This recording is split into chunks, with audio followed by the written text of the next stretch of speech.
सञ्जोग बराइली मलाई प्रिय सुपी पढेको रोको छु सर भन्नुभएको छ। Thank you. यो किताबको सफलता हो, किताबको शक्ति हो, किताबको पावर हो। अनि यसले चाहिँ रिडरसँग कनेक्ट गर्यो भने रोइने हो। म पनि कति किताब पढ्दा रहन्छु, कति सिनेमा हेर्दा रहन्छु। समरलभ जस्तै उत्कृष्ट तर माया प्रेमभन्दा फरक विषयको कृति रचना गर्नु पर्यो सुबिनजी भनेर जीवन थापाले भन्नुभएको छ। Thank you very much. समरलभ मेरो एकदम हृदयको नजिक रहेको किताब हो। एकदमै फिलका साथ लेखेको किताब हो। मलाई पनि एकदम बेस्ट लाग्ने किताब हो समरलभ। अब समरलभ जस्तै पावरफुल किताब लेख्छु तर फरक विषयमा भन्ने नै छ। त्यसको लागि प्रतीक्षा पनि गर्नुपर्छ यहाँले। साया साक्यलाई रियलमा देख्न मन छ भन्नुभएको छ। आँखा बन्द गर्नुहोस् र त्यो समरलभमा बयान गरिएका ती शब्दहरूलाई मस्तिष्कमा दौडाउनुहोस्।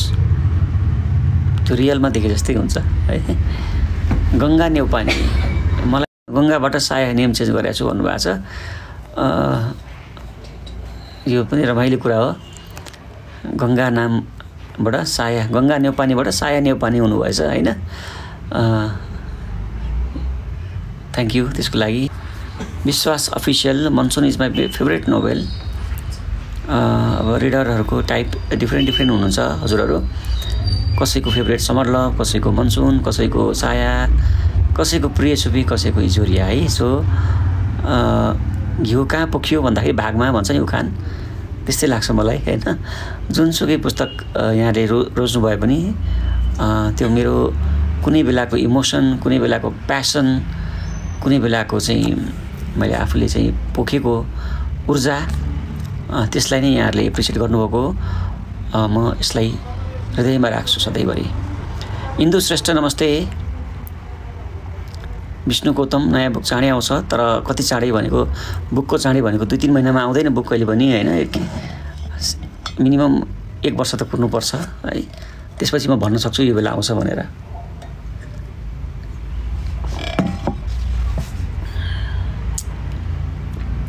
वेड स्काउन्ड्रल किताब धेरै ल्याउनु पर्यो के सुबिनजी, तपाईँको किताब कहिले आउला भनेर कुरिराख्न झ्याउ हो भन्नुभएको छ। अब यसमा के छ भने किताब भनेको त फेरि एकदम सोलो इन्भेस्टमेन्ट हो क्या, सोलो एनर्जी लाग्छ त्यसमा। टिमवर्क होइन यो है। पछि लेखुन्जेलसम्मको त सोलो नै हो होइन, तर पब्लिकेसनमा गइसकेपछि मात्र टिमवर्क हुन्छ। सो एक्लैले सबै चिज प्लट पुर्याउनेदेखि लिएर लेख्ने, रिराइटिङ गर्ने, सेल्फ एडिटिङ गर्ने अनेक प्रोसेसबाट गइरहेको हुन्छ। त्यो भने एक्लै इन्भेस्ट गर्नलाई एकदम गाह्रो हुने रहेछ। त्यही भएर टाइम लाग्छ। अब सिनेमा भएको भए टिमवर्क हुन्थ्यो होला, वर्ष 2-3 वर्षमा, अथवा त्योभन्दा पनि 6-6 महिनामा पनि ल्याउन सकिन्थ्यो पनि होला। तर सिनेमाको हकमा चाहिँ किताबको हकमा चाहिँ त्यो अलिक गाह्रो हुँदो रहेछ कि।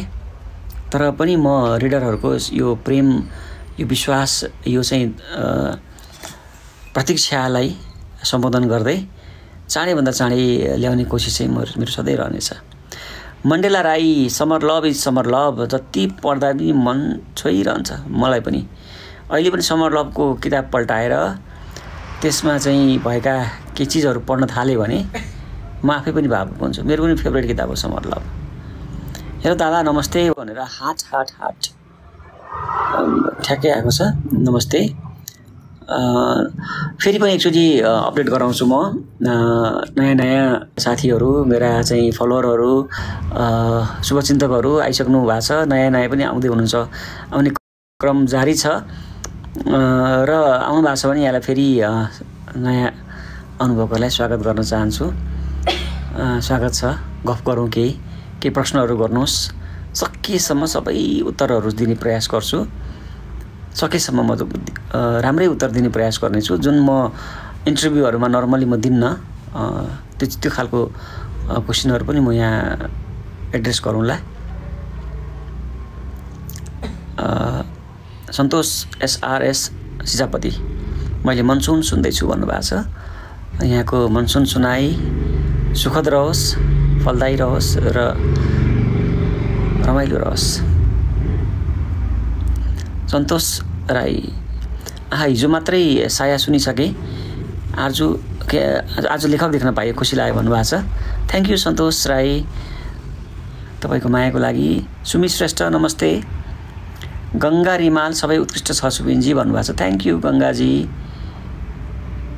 आरम्भ भन्ने आइडीबाट छ। तपाईको ब्याकग्राउन्ड हो अभियसली ब्याकग्राउन्ड चाहिँ मैले बनाएको है।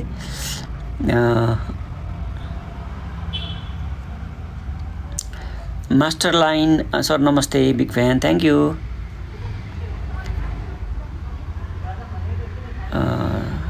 अरू नयाँ म हेर्दैछु।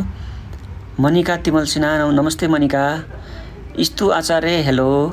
कञ्चन रुजी मेरो बसाइ काठमाडौँ हो कपन हो।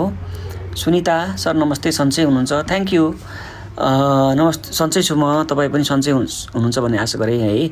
विनोद कणेल प्रिय रितेश ढकाल क्वेसन सोधे सर हजुरले कसरी खोज्नु भनेको मलाई कसरी खोज्नु भने कि मैले कि अलिकति स्पष्ट भएन जस्तो लाग्यो मलाई क्वेसन है।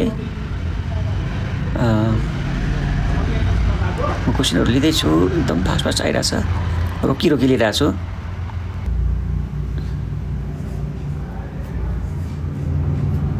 वाइयुबी युब भन्ने आइडीबाट सर नमस्ते भन्नुभएको छ। नमस्ते प्रवीण पोखरेल पनि नमस्ते भन्नुभएको छ। नमस्ते अनिल धमला इजोरिया बेस्ट लाग्यो तराईको कथा पनि सही लाग्यो। थ्याङ्क यू अनिल धमलाजी यो प्रेमको लागि इजोरियाका लागि। रोहन राणाबाट साया भनेर चाहिँ हार्ट दिनुभएको छ। यो प्रेम होला सायाप्रतिको थ्याङ्क यू। हजुरको भोइसमा एक लाइन सुनौँ न सर भन्नुभएको छ। A1 फ्यासन के सुन्ने एक लाइन भन्नु त। दीपक आई एम मेरो फ्यान दाजु waiting for next novel thank you Deepak.